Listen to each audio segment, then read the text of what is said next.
This is Over the Bars, the Supercross podcast that I've been waiting for. I'm Steven. And I'm Allison. And we're here to talk about the 8th race in this year's Supercross series. Happened right here in Atlanta. Yeah, this is really the race that we've been waiting for, right? Yeah, it was. I know. After 7 weeks, we're finally here. We got to go see Supercross live. Supercross live in our hometown of Atlanta, Georgia. We've actually got back-to-back races this year. I know. We're going to them both, right? This weekend, next week? This week and next week. So first one didn't disappoint. No, it didn't. I had so much fun. Yeah, it was great. I had so much fun. We had great seats. Mm-hmm. How was the crowd? I think they said there was probably around 51,000. So it definitely wasn't a full house. Yeah. But I guess you wouldn't expect that if you're having 2 rounds. And we did have like crazy threats of snowmageddon all week. Yeah, there's like ice all up north. Yeah, so that could have had an effect. Seats, yeah. And everyone knows by now that Atlanta is completely crazy when it snows. So you'd be right to avoid us. I mean, basically I-285 turns into a big parking lot. The grocery stores turned into a mixed martial arts cage match over the last loaf of bread. And just the fear of that happening kept everybody away. Just the fear of that. That didn't actually happen this year. It didn't actually. It bypassed us and it hit Alabama. So that's weird. I think it was Alabama's turn. So it was all good for us here in Atlanta. So if you were scared to make it out here, no fears. Come on down. We've got a little rain, but other than that, it's looking great here in Atlanta. Yeah. So. No car accidents, maybe a few lost umbrellas, but nothing from the snow. That's right.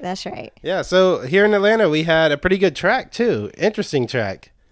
Yeah, we had a split lane in the whoops. Yeah, that was one. It has a few features. So the split lane, basically they divided the whoop section into 2. The riders could choose an inside or an outside. Mm-hmm. Did it play much of a part?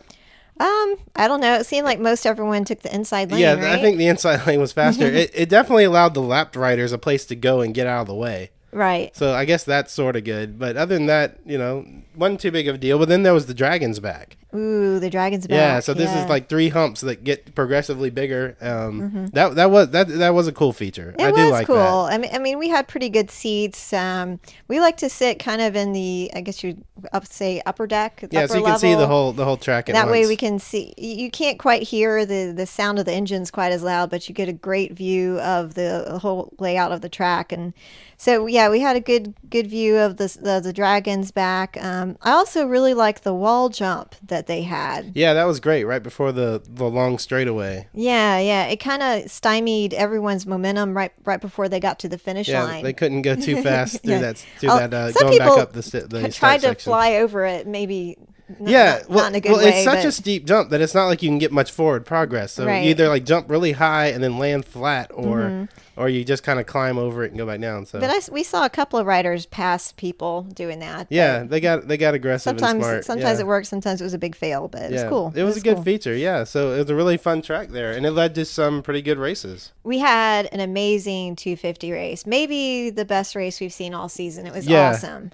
We basically have 4 totally awesome riders who are all vying for the top spot in the 250 championship. And they match up really well. Yes, they do. So we started off with Davalos with the whole shot, which got us super excited. I was so excited. Martin Davalos on the Husker Du. Yes. Yeah, he just dominated that whole shot. Pulled out pretty well. He had a pretty good few second lead there. He had a great lead, and I don't really know what happened because it looked like it was going to be a fight for second. Yeah, behind him we had Jeremy Martin, Marvin Muscane, and Justin Bogle. And they were all fighting it out for second. They were. And then suddenly around lap 9, Davalos just, I guess, made a series of mistakes. Yeah. And all 3 of those riders passed him. Within half a lap. I mean, there's Davalos. We're just like, no, Davalos. I know. We're over halfway through the race. There's like 6 laps left. And then all of a sudden, all 3 of those guys he just goes, first he gets passed, then he gets passed again. I was like, Martine, what are you doing? What are you doing? So that was crazy. And the rider who was in 4th place amongst those 4 riders ended up being the winner, Jeremy Martin. Yeah, he actually started behind everybody. Yeah. But when he got ahead, I mean, he shot through like a laser. He passed Bogle. He just looked really, really good. Yeah, he looked great. Yeah. He looked awesome. He won by a few seconds. He did. J Mart. Yeah, is that his name? J Jeremy Mart. Martin? Yeah, J Mart. J Mart. Yeah. So he had a great race, and it was so exciting. I mean, the whole thing from whole shot to the end, just a great 250 race. Yeah. So anyway, Marvin Muscan, he does remain the points leader, but we've got some folks who are really close behind. He does. He has 4 points on Martin, 5 points on Bogle. And, Davalos, he didn't have a great race last week, so he's tied for 5th at -17. Yeah, he'd probably have to really change some things up to there's still time. catch up, but there is time. There's still time. Let's just get one Husker-Du win. I keep saying it. I think it's going to come from Martin. Yeah, probably so. I mean, it just sort of looked like, I don't know if he just ran out of gas or what. It was just, I don't know. But that's all right. That's all right. We still love you, Davalos.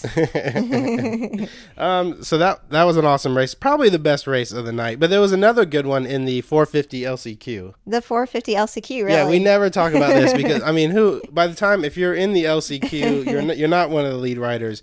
But they're in the LCQ. The top 4 advance to the main event. It's the last chance qualifier. Yeah. So you do have some guys who just, really want to make it to the main event. They don't have really a chance of winning the main event, but they really want to make it in there. And so that we had a battle for 4th place. 4th place being the last guy that will make it in. Yeah, those privateer battles can get pretty good because they start kind of shoving each other around the track a little bit. Exactly. They don't care if they're fighting dirty or not. They're just trying to get into the main event. So we had Cade Clayson in 4th place and Alex Ray in 5th place. Yeah, those guys were really vying. They were both making mistakes in that last lap. They were both like bobbling a little bit, and it looked like Clayson had it, but then he went around the last turn and almost like stalled or something. Yeah. And then Ray came up, and then but in the end, Clayson got into the main event. He did. But what was really great was when they kind of went around a turn after the finish line, and Ray reached up to kind of do a high five. And then just like totally, fell he over. Just collapsed. Yeah, he just flopped. It was a high five fail. Yeah, it was awesome. The whole crowd pretty much laughed. It was the first time I've ever heard like a huge like laugh go up in a Supercross event. Yeah. And I was one of the people laughing. It was good comedy. And then when he was on the ground, he just kind of threw his hands up in the air like, I'm an idiot. You could see that he was frustrated. He didn't make it the main event, but he had a good humor about it. And you know what? For bringing a little bit of levity into a Supercross race, I'm giving Alex Ray this week's platitude. Whoa, wow. We hardly ever really get a good laugh out of a rider. And his flop, one leg under the bike, hands over his head, just going, what just happened? Yes. For that, Alex Ray, congratulations. You win this week's platitude award. It's good to see a little bit of levity out of the Supercross riders, right? They're under so much pressure. They're usually so serious, but... Yeah, got a little bit of a laugh from Alex Ray. Let this be an example for all you other Dungies and Reeds and Canards out there. Speaking of Reeds. And Dungies and Canards. Do you want to get into the 450 main event We will. So we had 2 great races, the 250, the 450 LCQ, but then we had the 450 main event. The 450, I need a little soundbite. Dun, dun, dun. Yeah, we do. Mr. Australia. Some villainous music should Chad be playing Reed. in the background here. Yeah, showing why he's still here. Yeah, showing why he's still here. He got the whole shot and never let it go. Yeah, never looked back. Just kept going. Won the race.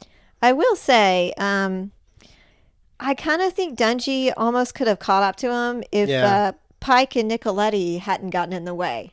Yeah, he did have to pass. Dungey took a long time to pass Weston Pike. Mm-hmm. That's what we say about Dungey. But once he did, he still had a good few laps, right? Well, I mean, it's like you're happy for when Weston Pike does something great like that, or Phil Nicoletti, who's filling in for Justin Barsha when they get a good start like that. But at the same time, you're kind of like, yeah, but just get out of the way because they don't have the endurance to last the whole race. Yeah. So that they're just kind of blocking the other riders. Yeah. So anyway, Dungey did come within about a second behind Reed, but he just never could overtake him. His strategy was clearly in place, clearly demonstrated here. He was going to hang there, not really challenge Reed, don't want to take any chances and just wait for Reed to mess up. And you know what? That's the smart thing to do. Dungey's in the points lead. Right. Reed is not anywhere close to even being in points Chad contention. Reed is known for, maybe being a little bit dirty. Yeah. Well, no, for sure. So perhaps Dungey kind of didn't want to take a chance there. Yeah, if he was going to get too close, who knows what would happen. So That's Dungey, right. I mean, he was catching up on Reed, but I don't know if he was really trying to. Yeah, but anyway, that was Chad Reed's first win since last year's Anaheim 3, and his first win in Atlanta since 2004, which I'm going to say that one more time, 2004. Yeah. Tag, let's hear what Tag thinks about that. Chad Reed is 32 years, 10 months, and 23 days old.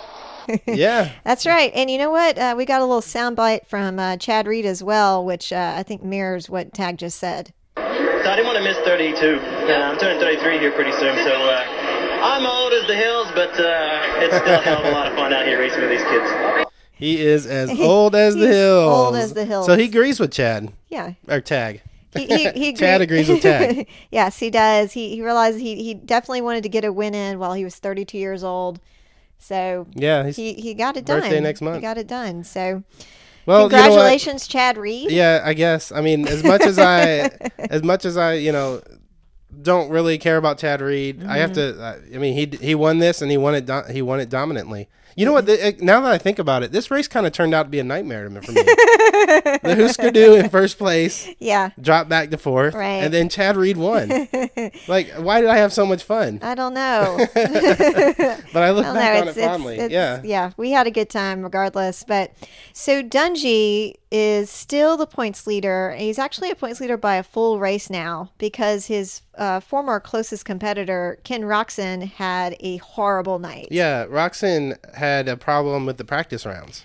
Well, first of all, in the practice, is a problem the right way to put it? he totally crashed into a wall. Yeah, looked terrible. They said he injured his foot, but I guess they, his bike patched him back up. Yeah, his bike went under the wall. It did. He was sliding on the ground. The bike went under the wall. You could see sparks coming out of like the foot pegs where it was scraping against the concrete as Roxon himself just like slams right into the wall. But he's Ken Roxon, so he decided he was going to race. He did. But in the main event, he fell down. I guess it was around the 7th or 8th lap. Mm-hmm. Well, actually, he didn't fall. He flew off his bike, and landed on a tough block. The bike bounced. Several feet, went way up in the air. Yeah, and yet he still got back on the bike. I know. And unfortunately, it wasn't enough because he finished in 18th. Yeah, that's at the bottom of the pack. The bottom of the pack, and he ended up giving it. He had second place in the points lead. Now Kennard is actually the one who's in second place. Right. So Dungey's over 25 points over Kennard. Yes. A full race. A full race. So Kennard actually had a really good race. He not finished... a good start, which is kind of typical for Kennard. He started back like 11th or something like that.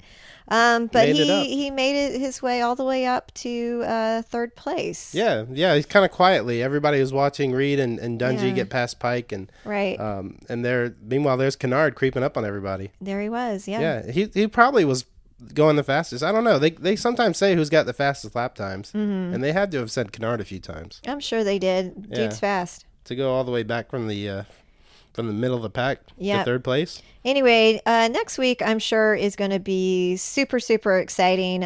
Right. Let's hear from Ma'am how the weather's going to be. Hello, Steve, Allison, and Supercross fans. Well, Atlanta had some exciting weather this week, along with exciting races at the Georgia Dome. To go along with all this excitement, I would recommend going to the world-renowned Varsity Drive-In restaurant. Don't be timid. Just step on up when "What do you have?" is yelled at you. And since we are in Atlanta, I will give the tried and true Morgan weather report. Chilly today, hot tamale. Chilly today. Chili and tamales. Hot tamale. Varsity chili dogs. Yeah, I guess that was more of a food report from Ma'am rather than a weather report. But we've got some good food in Atlanta. Anybody coming to Atlanta should be very happy because there is no shortage of good food. Yeah. What's some of your favorite food? Well, I really like the barbecue. The barbecue, yeah. There are some great barbecue places all over Atlanta. Mm-hmm. You know what? We should have another podcast. We just call it Over the Barbecue. We should. Over the Barbecue. I agree. That'd be really good.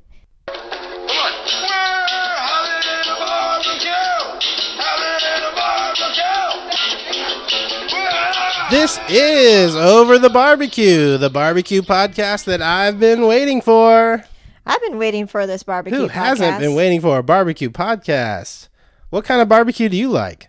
I like this place called Community Q. They've got like super awesome ribs. Community Q in Decatur has great ribs. Everybody should check that out when they come to Atlanta. Yeah, they should. What's your favorite? You know what? I really like the smoked chicken wings that you can get from Fox Brothers, and it's just right down from the Georgia Dome. Yeah, no, I agree. They've got that kind of Texas style barbecue. So good. So good, yeah. But you know, when you're talking barbecue, there's only the best thing you can do is a pork sandwich. Yeah, I prefer pork sandwiches. Yeah. I agree. Yeah, so who's got the best pork sandwich? Especially with like a vinegar-based sauce. That's my favorite. And, yeah, so you do have to travel a little bit outside of Atlanta to get to it, but my favorite barbecue in Georgia has to be Fresh Air Barbecue. Fresh Air Barbecue in Jackson, locations in Athens and Macon. Yes. Yeah. Fresh Air Barbecue, if you go to the original location in Jackson. Brunswick stew. Since 1929. So delicious. Yeah. You know, I think our good friend Emily said it best when she said, I really love Fresh Air. Fresh Air barbecues. Yeah. That's basically it. I wonder if any of these Supercross riders would like us to take them out to get some barbecue next week. Oh, we should probably take Chad Reed to get some barbecue. Yeah. Does Chad Reed like barbecue? Because he's from Australia and they do things a little bit differently. They don't have barbecue. They have the Barbie. That's true. Yeah. In fact, is this an episode of Over the Barbie? Over the Barbie. Yes. It's a national institution. It's Australian through and through. So come on, mate, and grab your plate. Let's have a barbecue. This is Over the Barbie, the Australian barbecue podcast that I've been waiting for. My name's Steven. And I'm Allison. And we're here to talk about Australian barbecue. Australian barbecue, yeah. So what do you know about Australian barbecue? Shrimp. Shrimp on the Barbie. All right. Good episode. All right. Oh, come on, mate, grab your plate. Let's have a barbecue. All right, so we're back to Over the Barbecue. You know, any last thoughts about barbecue? I just think you can't go wrong in Atlanta if you get barbecue. That's You're all probably I can right. All right, and we are back to Over the Bars. Well, you know what? I just can't wait for next week. I'm super excited. I know, our second race. We got tickets again, and we're going to head to the pit party, right? Yeah, who would get so lucky to have 2 races in a row? I guess no one's as lucky as us, except for maybe Anaheim. Oh, yeah, they have 3. They get 3. We come close, though. So yeah, good. And we have some extra tickets, so you think maybe Jeff will join us next week? Ooh, let's see if Jeff will join us. Hey guys, this one's easy. I just want to hear Steve admit that the Beatles are his favorite band, and Allison to say that Philip Seymour Hoffman was the greatest actor ever. Thanks. Yeah.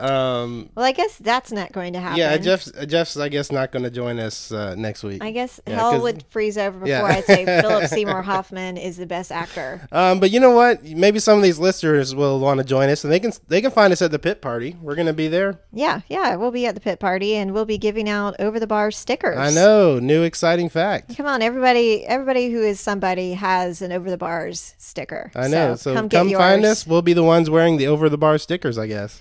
Meanwhile, tonight I'm gonna play a song for us for everybody who maybe is not a Chad Reed fan. Maybe you're a Ken Roxon fan. Maybe you're a Martine Davalos fan.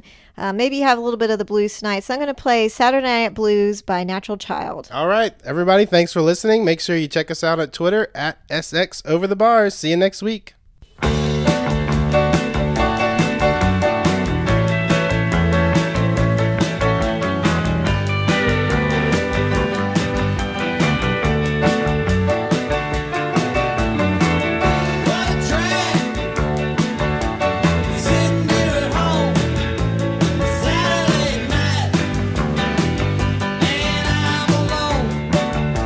Staring at my phone, trying to make it rain.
I've been waiting for this barbecue podcast. Who hasn't been waiting for a barbecue podcast?